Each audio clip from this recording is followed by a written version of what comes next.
नमस्कार प्रिय साथियों। बहुत बहुत स्वागत है आपका अपने YouTube चैनल अमृत ज्ञान में।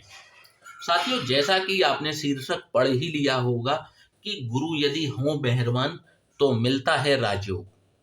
साथियों, सत्ता की जिसको चाह है, प्रमुख पद पर पहुंचने की जिसको चाह है, चाहे फिर वह पद, वह क्षेत्र कोई भी हो, यदि आपके गुरु का आपको आशीर्वाद मिल जाता है, विशेष स्नेह मिल जाता है, तो निश्चित रूप से आपकी राह बहुत ज्यादा आसान हो जाती है।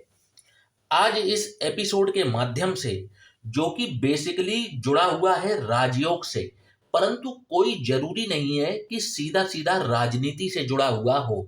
ये किसी भी क्षेत्र की गद्दी हो सकती है, चाहे वह सीईओ की गद्दी हो, किसी कंपनी में किसी उच्च पद, जो उच्च पद होते हैं जैसे कि सीईओ, चाहे वह हो, चाहे राजनीति के क्षेत्र में कोई बड़ा पद हो, और चाहे आप किसी स्थान पर बड़े मैनेजर हों, चाहे आप धार्मिक क्षेत्र में ही क्यों ना हो, आपको बड़ा पद जरूर मिल जाता है।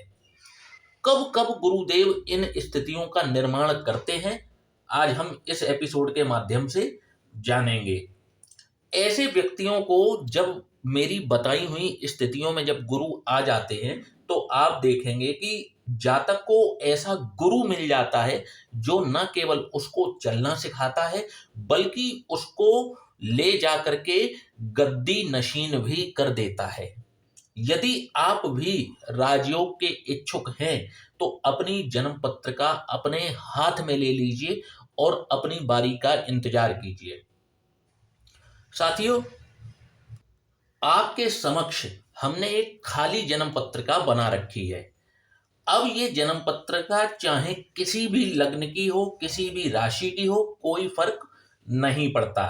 हमने पहले भी चर्चा की गुरुदेव के बारे में, बृहस्पति देव के बारे में। गुरुदेव, जिन्हें कि बृहस्पति देव भी इनका नाम है, जन्म पत्रिका में इस बात का निर्धारण करते हैं कि जो व्यक्ति है, जो जातक है, उसकी बुद्धि सही दिशा में चलेगी या नहीं चलेगी, व्यक्ति विवेकशील दृष्टिकोण का होगा अथवा मूर्ख किस्म का होगा, ये हम बृहस्पति की स्थिति से ही निर्धारण कर लेते हैं। व्यक्ति के जो डिसीजंस हैं, ये सही दिशा में जाएंगे या गलत दिशा में जाएंगे। तो जब भी गुरुदेव फेवरेबल स्थिति में होते हैं, तो व्यक्ति की बुद्धि जो है हमेशा सही दिशा में चलती है। व्यक्ति विवेकशील होता है, जो भी निर्णय लेता है वो सबके लिए हितकारी होते हैं और स्वयं के लिए भी हितकारी होते हैं। तो जब भी व्यक्ति जीवन में इस प्रकार के डिसीजंस लेने लगता है, तो वो सफलता के, लोकप्रियता के शिखर पर अवश्य पहुंच जाता है। उसके दिमाग में नित नई योजनाएं आती रहती हैं और वह उन योजनाओं को इम्प्लीमेंट भी करता है, और उस व्यक्ति को जनता का स्नेह और आशीर्वाद भी जरूर मिलता है। गुरु की विरासत तो इनको मिलती ही है, मतलब इनके जीवन में इनका कोई मार्गदर्शक बन के आ जाता है, जो न सिर्फ इनको ज्ञान देता है, बल्कि पूरा का पूरा रास्ता इनको दिखा देता है उस गद्दी तक पहुंचने का। आपने जीवन में कई ऐसे लोगों को देखा होगा कि जिनको सपोर्ट मिला है और वो सपोर्ट मिल करके बहुत आगे बढ़े हैं जीवन में। तो कहीं ना कहीं उनके गुरु जो हैं, उनकी जन्म पत्रिका में बहुत ही अच्छे और फेवरेबल स्थिति में होते हैं। साथियों, पहली हमारी जो फेवरेबल स्थिति है जन्म पत्रिका में, गुरु यदि इन 3 भावों में विराजमान हो जाएं, तो इस प्रकार के रिजल्ट देते हुए देखे जाते हैं। तो यदि आपकी जन्म पत्रिका में भी गुरुदेव इन 3 भावों में विराजमान हो जाते हैं, तो ये गुरु की सबसे फेवरेबल स्थिति है और ऐसे व्यक्ति को गुरु का पूरा सपोर्ट प्राप्त होता है। हालांकि इसके कुछ अपवाद हैं जो कि हम वीडियो के अंत में बताएंगे कि यदि इन स्थितियों में भी गुरु हैं, परंतु यदि वे वाली कंडीशन सेटिस्फाई हो जाती हैं, तो फिर गुरु का आशीर्वाद नहीं मिलेगा, लेकिन हम वो वीडियो के अंत में बताएंगे। तो पहली कंडीशन क्या हो गई कि गुरुदेव जो है यदि इन 3 भावों में विराजमान हो जाएं, तो इस राजयोग का निर्माण कर देते हैं, व्यक्ति को गद्दी नशीन कर देते हैं, उच्च पद की प्राप्ति हो जाती है और व्यक्ति जो है लोकप्रियता के शिखर को अवश्य छू लेता है। व्यक्ति को जीवन में एक मार्गदर्शक, एक गुरु भी मिलता है जो इनको ज्ञान के साथ साथ पूरा रास्ता, इनका मार्ग प्रशस्त करता है आगे बढ़ने के लिए।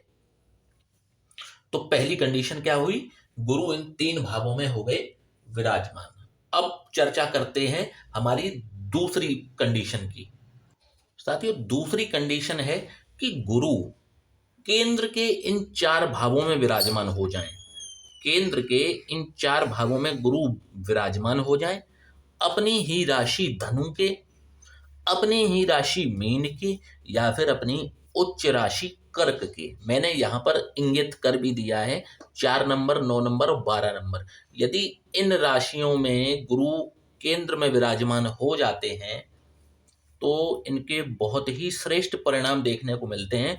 व्यक्ति को गुरु का पूरा सपोर्ट मिलता है आगे बढ़ने में जीवन में और लोकप्रियता के शिखर को छूने में। व्यक्ति गद्दी प्राप्त करता ही है, चाहे वह राजनीति के क्षेत्र की हो या फिर कॉरपोरेट वर्ल्ड की हो, चाहे किसी धार्मिक क्षेत्र की हो, व्यक्ति को उच्च पद मिलता ही है।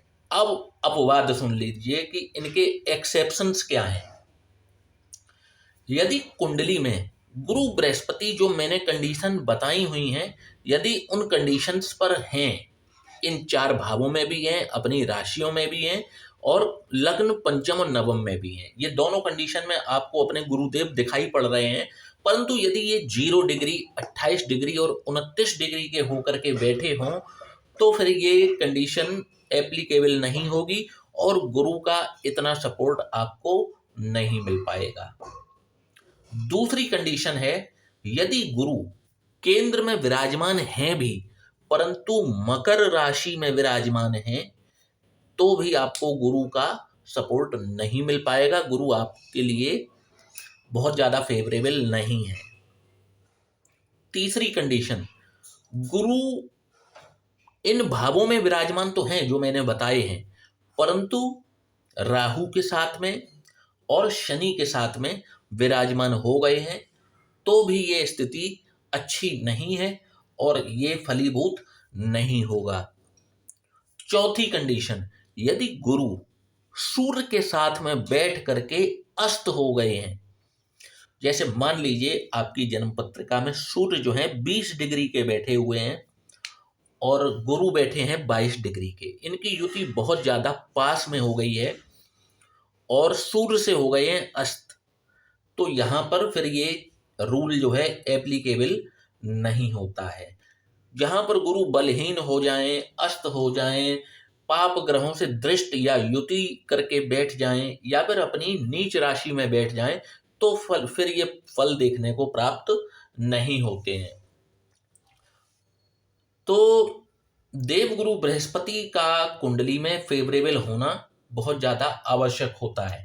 यदि आपके भी गुरु नीच राशि मकर में विराजमान हैं तो इसका एक बहुत ही अच्छा ज्योतिष में उपाय है कि आप धार्मिक पुस्तकों का दान कर सकते हैं हर बृहस्पतिवार के दिन। जितना ज़्यादा हो सके उतना ज़्यादा ज्ञान फैलाएं, धार्मिक पुस्तकों का दान करें। ये आपके गुरु को निश्चित रूप से बलवान भी बनाता है ये उपाय। तो साथियों, आशा करता हूं कि आज का वीडियो आपको पसंद आया होगा। यदि आपको वीडियो पसंद आते हैं तो वीडियो को लाइक और चैनल को सब्सक्राइब करना ना भूलिएगा। और यदि आप भी अपनी कुंडली का विश्लेषण कराना चाहते हैं तो नीचे दिए हुए इस व्हाट्सएप नंबर पर आप हमसे संपर्क कर सकते हैं। जय श्री राम।